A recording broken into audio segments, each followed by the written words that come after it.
অভিযোগ পেয়ে খুচরো বাজারে সবজির দাম নিয়ন্ত্রণ আনতে ঋষি বঙ্কিমচন্দ্র পৌর বাজারে হানা দিলেন জেলা শাসক। 10টা নাগাদ বিভিন্ন দপ্তরের আধিকারিকদের নিয়ে সবজি ও মাছ বাজার পরিদর্শন করেন জেলা শাসক নিতিন সিংহানিয়া। এছাড়াও উপস্থিত ছিলেন জেলা উদ্যান পালন দপ্তরের সামন্ত লায়েক, অতিরিক্ত জেলা শাসক দেবাহুতি ইন্দ্র সহ অন্যান্য আধিকারিকরা। সবজি বাজারে দাম দর করে নিজেও বাজার করেন জেলা শাসক। সবজি কেনার সময় বিল নিয়ে খুচরো বাজারে সবজি বিক্রি করেন খুচরো বিক্রেতারা। এই নির্দেশন জেলা শাসক। আজকে নিচে এটা নিচে 1180, তাহলে 1450। ঠিক আছে, দাম বেড়ে গেছে। লঙ্কা আর 20 টাকা বিল আছে, বিল নেবেন। আমি 400 টাকা নিই তো ওটা বিল নাই। 400 থেকে না, আলু 30 টাকা, আলু কোথায় রেখেছি? আলু থেকে বিল নেবেন। আলু কত 30?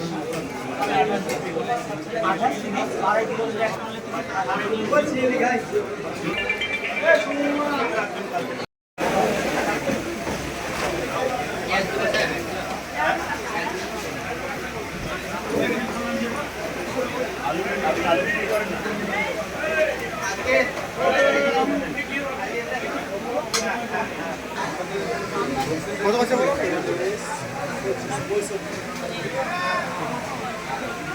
1180 কিনেছি, কমিয়ে বিক্রি করি, সবাই বিক্রি করছে এখানে 28 টাকা।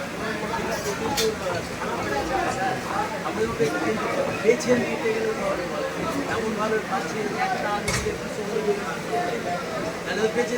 27 টাকা বেচতে গেলেও আমাদের প্রফিট হবে।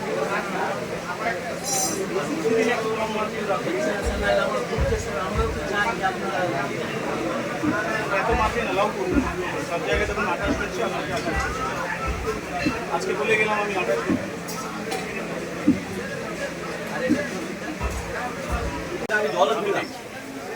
আমি জলে দিলাম,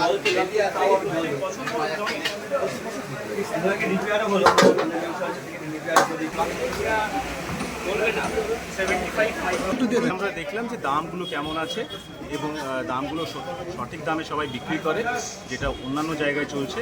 বঙ্কিম মার্কেট নিয়ে কমপ্লেন্ট ছিল যে এখানে দাম বেশি আছে কিছু কিছু জায়গায়, সেটা আমরা নোটিশও করেছি। তাদের বিল চেক করা হচ্ছে এবং বিল ছাড়া যারা আড়ত থেকে সবজি নিচ্ছে বা আলু নিচ্ছে সেটা বলা হয়েছে, ওয়ার্নিং দেওয়া হয়েছে, উইদাউট বিল নেওয়া যাবে না। এবং তার সঙ্গে মার্জিন যে রাখে, রিটেল মার্জিন, সেটা একটা বড় মার্জিন রাখা যাবে না। কিছু কিছু ক্ষেত্রে দেখা গেছে তাদেরকে ওয়ার্নিং দেওয়া হয়েছে, কাল থেকে না করলে অ্যাপ্রোপ্রিয়েট অ্যাকশন।